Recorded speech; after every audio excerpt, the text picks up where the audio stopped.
Samsung has been getting pretty aggressive lately with its Galaxy A series offerings, and with our review of the Galaxy A50 last time, I was actually pretty impressed with the features that it offered under 1,000 ringgit. So the only complaint that I had about the A50 is that I wish it could be a little faster and probably a slightly larger display.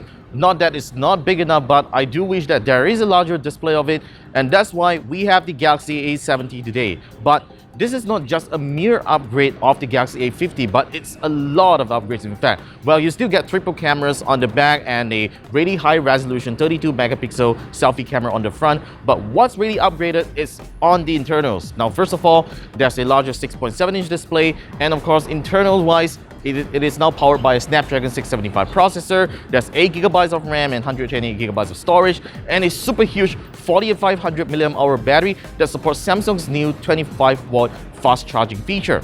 So, is this phone worth the premium over the Galaxy A50 at 2,000 ringgit? Let's find out in our Galaxy A70 review. Although the A70 has a larger footprint than the A50, it surprisingly isn't difficult to handle aesthetically. The design language and build is similar to the A50 with a plastic frame and a reflective back that Samsung calls it Glastic.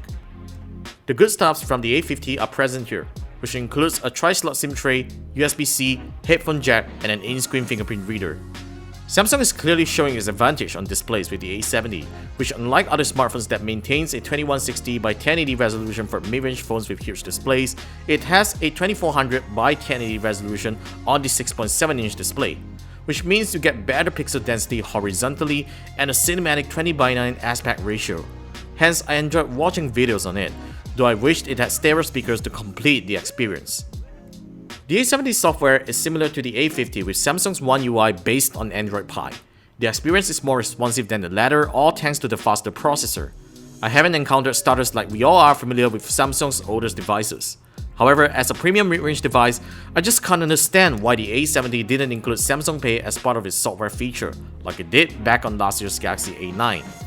While everyday performance is generally good, the phone's graphics performance isn't great when it comes to playing graphics-heavy games like Asphalt 9. However, if you mainly play mobile games, it works fine when you lower the graphics setting.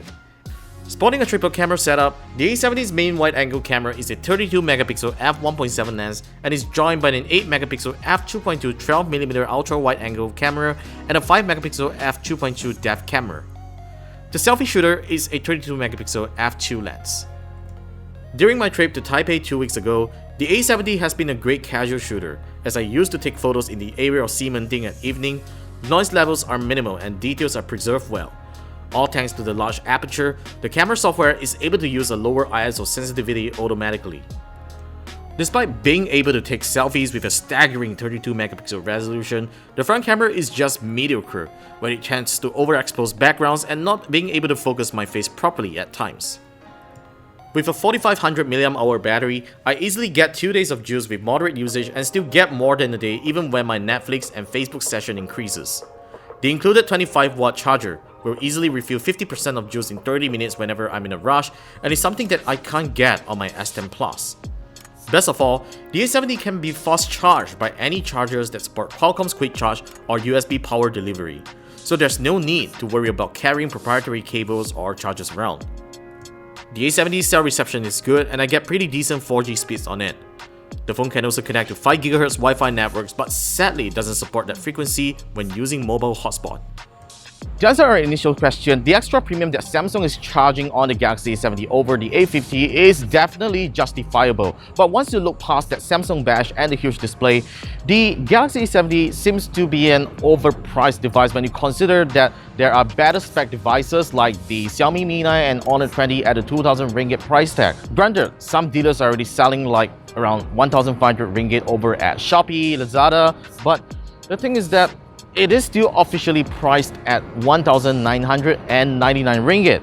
So it is still officially overpriced, and one thing Samsung could really do well is to reduce the price of this device to make it more enticing for the user. But if you don't mind all that, if you just want the huge display and the big battery inside, go for it. The Galaxy A70 is definitely the obvious choice for you.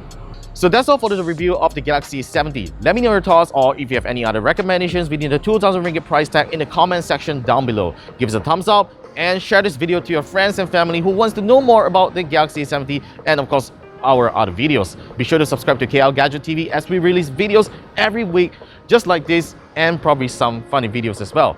I'm Warren with KLGadgetTV, and I will see you in the next video.